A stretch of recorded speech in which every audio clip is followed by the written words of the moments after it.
Guys welcome to my YouTube channel tech to Google. आज आप कर रहे हैं OnePlus केड़ा मॉडल है भाई ये OnePlus SE2 अनबॉक्सिंग करेंगे विद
MRP ਤੇ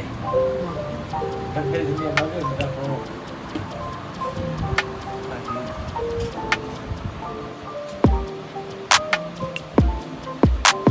इसी में ते ऑनलाइन ऑफलाइन करते हैं यूज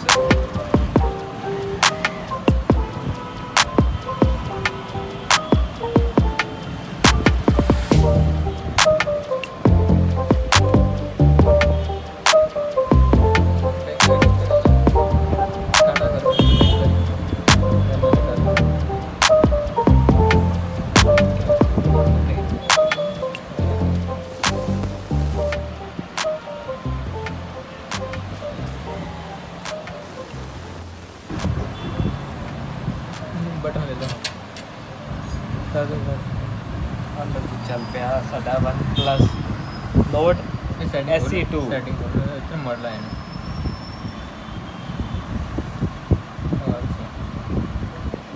अबाउट फोन देखो जी ऑक्टा कोर प्रोसेसर है 8 GB रैम 128 GB मैं रोम वाला है फोन 7 ਵਧੀਆ फोन है जी